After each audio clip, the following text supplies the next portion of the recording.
এক রাজা আর একটা ছাগল ছিল। সে সমস্ত রাজ্যের মধ্যে ঘোষণা করল, যে ব্যক্তি আমার এই ছাগলটাকে পেট ভরে খাওয়াইতে পারবে তাকে আমি 1000 স্বর্ণমুদ্রা উপহার দেব। রাজার এই কথা শুনে রাজ্যের সমস্ত লোকেরা খুশিতে বাকবাকুম। তারা একে অপরের সাথে বলাবলি করতে লাগলো, রাজার কি মাথা খারাপ হয়েছে নাকি? এই সামান্য একটা ছাগলকে পেট ভরে খাওয়ানো এটা কোনো ব্যাপার হলো?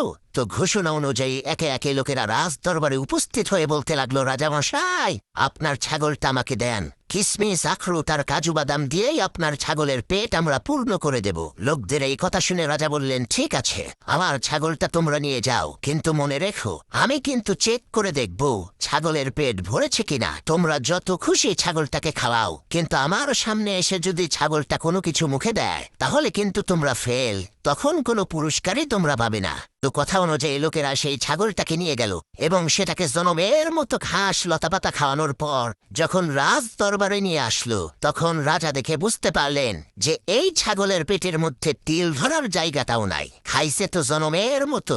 এরপরে রাজা যখন ওই ছাগলটার সামনে ঘাস এনে রাখলো, তখন সর্বনাশ হয়ে গেল। ছাগলটা মুখে ঘাস নিয়ে চাবানো আরম্ভ করলো।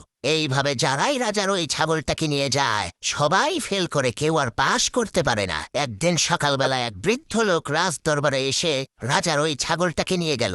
এরপর সন্ধ্যাবেলায় ছাগলটাকে রাজার সামনে এনে বলল, রাজামশাই, এই নেন আপনার ছাগল, এটাকে পেট ভর্তি করে খাওয়াইছি। বৃদ্ধ লোকটির কথা শুনে রাজা বলল, কি সব যাতা বলো, আমি তো দেখছি ছাগলের পেটে তো কোনো খাবারই নাই। তখন বৃদ্ধ লোকটি বলল, রাজামশাই, আপনি আগে পরীক্ষা করে দেখেন।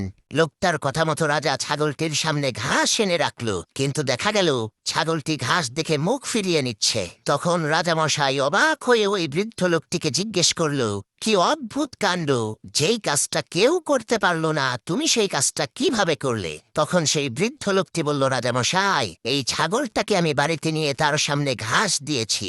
এরপর যখনই ছাগলটা ঘাস খাওয়ার জন্য মুখটা খুলেছে তখনই আমি তার মাথা থেকে নিয়ে পা পর্যন্ত ইচ্ছা মতো পিটুনি দিয়েছি। সারাদিন আমি তার সাথে এমনটাই করেছি, যার কারণে এখন সে ঘাস দেখে ভয় পাচ্ছে। প্রিয় ভাই সব, আমার দেশের ঘুষখোরেরা ওই ছাগলটার মতোই। তাদেরকে আপনি যতই কাজু বাদাম, কিসমিস আর আখরোট খাওয়াইয়া পেট ভরান না কেন, কোনো লাভ নাই। সুযোগ পেলে আবার তারা ঘুষ খাবে।